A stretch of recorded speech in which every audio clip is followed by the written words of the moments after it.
দেখো বাজার থেকে কি চলে এসছে তোমরা দেখো ব্যাগেতে দাদাভাই কি বাজার নিয়ে এসছে। এগুলো পেঁপে সবজিগুলো ভালো। পেঁপে দুটো করেই তো আনো। দুটো করে নিয়ে আসো, অনেক সময় একটা করে আনো না। ঠিক আছে, অসুবিধা নেই। এটা কি পুনকা শাক? দারুণ শাকটা, রসুন দিয়ে ভাজা খেতে খুব ভালো লাগে। ফুলকপি, ফুলকপিটা কত নিল? 30। এটা কি ঢেঁড়স? উচ্ছা ঢেঁড়স। এটা কুমড়ো, আর এটা পটল। পটল কতটা এনেছো? 1 কেজি? বাঁধাকপি। তুমি তো অনেক কিছু সবজি নিয়ে চলে এসছো, বাপরে এত সবজি কি হবে? টমেটো ঠিক আছে, টমেটোগুলো কাঁচা কাঁচা আছে। ও ঠিক আছে, পেকে যাবে। কি বিন আছে? বিন এনেছো? বিন কোথায় দেখতে পেলাম? সবজি অনেকগুলো সবজি এনেছো, মোটামুটি অনেকগুলো দিন চলে যাবে। এত সবজি তো তোমার একদিনে খাওয়া হবে না। আরো সবজি, এ তো ফুলের মালা আছে। ওইটার মধ্যে কি এনেছো? ফুলের মালা আর ঠাকুরের সন্দেশ। ঠিক আছে। আর এটা ক্যাপসিকাম আর বিন। ক্যাপসিকাম আর বিনস। আর তোমার এগুলো পাউরুটি। আর এটাতে কি আনলে? কলা। কি কলা এনেছো? কাঁঠালি। কাঁঠালি কলা। কাঁঠালি কলা কিন্তু খুবই ভালো সিঙ্গাপুরি কলার থেকে।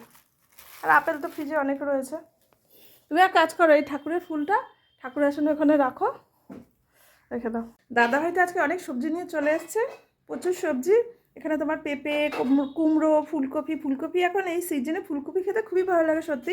বাঁধাকপি ফুলকপি সারা বছর পাওয়া যায়, তার সত্ত্বেও কিন্তু মানে সিজনে যেই জিনিসটা সেটা খেতে বেশি ভালো লাগে। বাঁধাকপি এনেছে আজকে, ফুলকপিও এনেছে, তোমাদেরকে দেখালাম। তার সাথে পুনকা শাক, সেটা তো রসুন দিয়ে ভাজা খেতে আমার তো অসাম লাগে। ক্যাপসিকাম কিছুই বাদ যায়নি, ক্যাপসিকাম, টমেটো, বিনস। যদিও এগুলো ছেলের টিফিনে আমি এগুলো তৈরি করি, ছোটো ছোটো চিকেন দিয়ে করে। নানা রকম রেসিপিও আমি এর আগে অনেকবার শেয়ার করেছি, পাস্তার সাথে, চিকেনের সাথে। সেসব ভিডিও তোমরা দেখে নেবে। আর আজকে তো মাছ করব, মাছের ঝোল করব। ক্যাপসিকাম দিয়ে সব সবজি টবজি দিয়ে আমি করি। ক্যাপসিকাম, পটল, বিনস, যা যা সবজি ঘরের মধ্যে মোটামুটি থাকে দিয়ে মাছের ঝোল করি। আর যে কোনো একটা সিদ্ধ টিদ্ধ করে নিই। বেশি কিছু রান্না করার অত সময়ও থাকে না, বেশি কিছু রান্না করলে কেউ খেতেও চায় না। ছেলেটা একদমই সবজি খায় না আমার ছেলে, সেই জন্য মাছের ঝোলের মধ্যে সমস্ত কিছু দিয়ে ভাতের সাথে মেখে দিলে ও মোটামুটি খেয়ে নেয়। দাদাভাইয়ের অফিস টাইম, এই সময়টায় অনেক কিছু রান্না করার সময় থাকে না। আর সমস্ত কিছু বেশি কিছু রান্না আমাদের ঘরে অত করিও না। দুটো ম্যাক্সিমাম 3টে ছুটির দিনে হয়, নাহলে যেদিনকারে সোম থেকে শুক্রবার পর্যন্ত যে সময়টা ব্যস্ততার মধ্যে মোটামুটি 2টো রান্না করা হয়ে থাকে। ঠিক আছে, চলো আমি তো এখন রান্না বসাই। শোনো, আগে ডাকে ঠাকুর আসনে রেখে দাও, তারপরে পরে এইদিকে আনবে। মোরলা মাছের টকটাটা কিন্তু হয়েই লাগে। আর ওটাতে দেখো একটু সরো, কলটা বন্ধ করে দাও, জলটা বেরিয়ে যাচ্ছে। খুলতে দাও।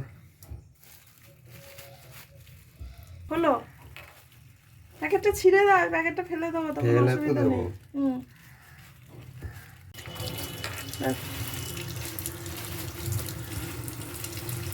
এটা গামলায় ঢালো। দেখি তোমার হচ্ছে মাছটা তো দারুণ হবে। এদিকে মোরলা মাছ আর ওইদিকে ইয়ে মাছ, তাহলে গামলায় ঢালো দেখি।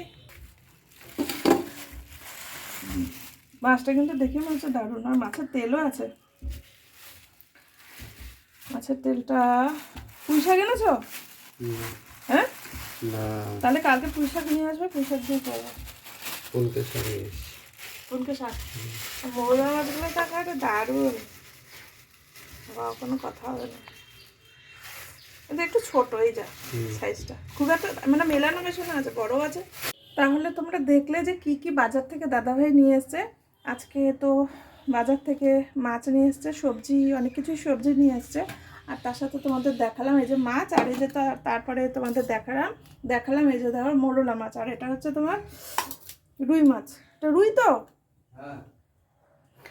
বাজার থেকে নিয়ে এসছে। চলো আপাতত এখন সবজিগুলো কেটে মাছগুলো ধুতে হবে, তারপরে রান্না বসাবো।